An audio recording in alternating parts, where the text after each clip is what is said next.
Bonjour et toutes mes excuses par avance pour cette voix venue d'outre-tombe, mais visiblement l'air d'Aix-les-Bains ne me réussit pas cette année.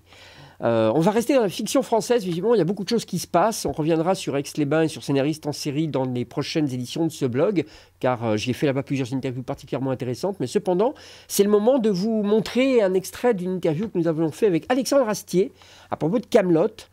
C'était au moment où la série avait été diffusée au Grand Rex, il y a quelques mois de cela, et maintenant la série est enfin programmée sur M6, et d'ailleurs elle a un beau succès sur M6, c'était samedi dernier et samedi prochain, donc, avec des audiences beaucoup supérieures à ce qu'on pouvait imaginer dans cette case sinistrée. Ben non, Kaamelott ça marche, comme quoi vraiment il se passe quelque chose dans la fiction française, même si pour Kaamelott c'est déjà depuis très longtemps. Et Alexandre Astier nous a prouvé qu'à travers une short-com, qui au départ ne servait qu'à amener doucettement le public vers le prime time, on pouvait faire autre chose, puisque vous savez que maintenant Kaamelott va se décliner en long métrage. Alexandre va nous parler du pourquoi de faire maintenant un préquel, parce que c'est le sens de ces nouveaux épisodes de Kaamelott, et quel sera son prochain projet télé, parce que non, il ne veut pas abandonner la télé au profit du cinéma. Premièrement, je pense que c'est le plaisir de l'auteur. C'est-à-dire qu'au lieu de se concentrer à l'ingénierie de ce qui va suivre, moi pour écrire ça, j'ai regardé les 5 saisons existantes, et j'ai pu choisir, comme au supermarché, ce qui méritait qu'on lui fabrique un passé ou pas. Du moindre détail, comme une bague au doigt, jusqu'à carrément un caractère complet. Pourquoi est-ce qu'il est dépressif? Pourquoi est-ce qu'il bouffe tellement? Pourquoi est-ce que... Et en fait, je me suis surpris à vraiment apprécier ça. À avoir la capacité, l'omnipotence de créer des causes aux conséquences, au lieu de créer des conséquences aux causes. Tu vois? Et ça, c'était... vraiment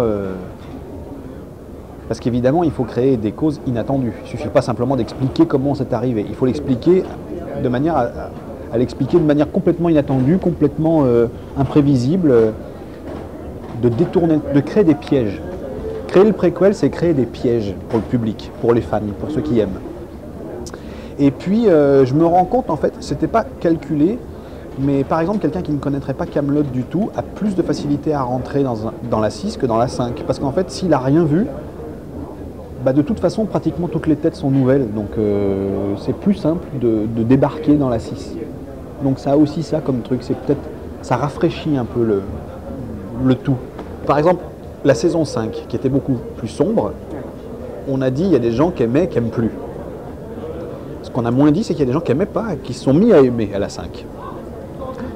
Et au bout d'un moment, je crois que c'est en racontant ce qu'on veut raconter qu'on se fait la famille qu'on doit avoir, quoi. C'est-à-dire qu'en fait, les gens qui sont là aujourd'hui, bah, c'est les gens qui aiment ce principe-là. Le principe du fait que les saisons ne se ressemblent pas forcément entre elles, finalement. C'est moi que j'essaye d'amuser en premier, en fait. C'est moi que j'essaye de distraire de l'ancien truc. Je n'ai pas eu une vie assez monotone à la télévision pour dire que je n'en referai plus, par exemple. La série étant la seule chose qui, par exemple, tu vois dans mes tiroirs, j'ai quelque chose qui s'appelle Vinzia. Vinzia, c'est un projet un peu vaste qui est aujourd'hui à l'état de documentaire. C'est des 40 heures de rush de documentaire sur les Italiens en France, sur les familles laissées en Italie, sur les États-Unis, sur tout ça. Je commence par le making-of un peu, si tu veux. Et ça, c'est une matière à un grand projet qui me tient très à cœur, parce que je suis issu de ce type de famille, donc c'est un truc que je veux faire. C'est difficile, mais je veux m'y mettre. Et en fait, pour y arriver, je me dis que le cinéma ne sera pas suffisant. Je ne veux pas créer 10 films de cinéma, mais je ne veux pas faire tenir mon histoire en 2 heures non plus.